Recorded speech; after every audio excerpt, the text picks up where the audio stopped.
कुपवाडमधील श्री यल्लम्मा देवीच्या यात्रेला प्रारंभ झाला असून या निमित्ताने होणाऱ्या धार्मिक कार्यक्रमाचा लाभ घेण्याचे आवाहन पंच कमिटीच्या वतीनं प्रकाश पाटील यांनी केले आहे।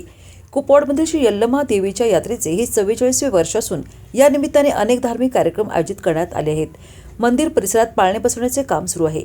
बुधगाव रस्त्याच्या दोन्ही बाजूला मेवा मिठाई, खेळणी तसेच खाद्यपदार्थांची दुकाने सज्ज झाली आहेत। यात्रेला कर्नाटकासह सांगली जिल्हा परिसरातील सर्व धर्मीय भाविक मोठ्या संख्येने उपस्थित राहून देवीचे दर्शन घेण्यासाठी गर्दी करतात। पालखी मिरवणूक, महाप्रसाद आणि देवीचा कीच पाहण्यासाठी भक्त मंडळी उपस्थित असतात। यात्रेचे संयोजन पंच कमिटीच्या वतीनं करण्यात येत असून महापालिका आणि पोलीस प्रशासनाचे सहकार्य लाभते। यात्रेच्या निमित्ताने होत असलेल्या धार्मिक आणि मनोरंजन कार्यक्रमाचा लाभ भाविकांनी घ्यावा असे आवाहन पंच कमिटीच्या प्रकाश पाटील यांनी केले आहे।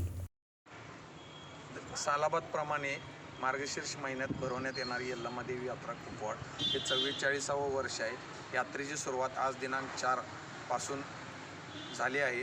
आज देवीला तेल चढवण्याचा कार्यक्रम आहे। उद्या दिनांक 5 रोजी गंधोटीचा कार्यक्रम आहे। शनिवार दिनांक 6 रोजी भाजी भाकरीचा नैवेद्य व संध्याकाळी जोगत्याचा कार्यक्रम आहे। रविवार दिनांक 7 रोजी महानैवेद्य म्हणजे पोळ्याचा नैवेद्य आणि संध्याकाळी सर्जेराव पाटील खटावकर देवमामा यांचा जोगत्याचा कार्यक्रम आहे।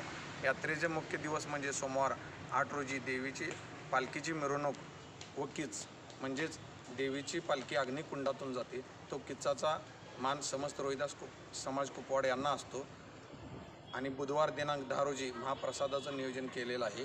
तरी सर्व भाविक भक्तांनी याचा लाभ घ्यावा।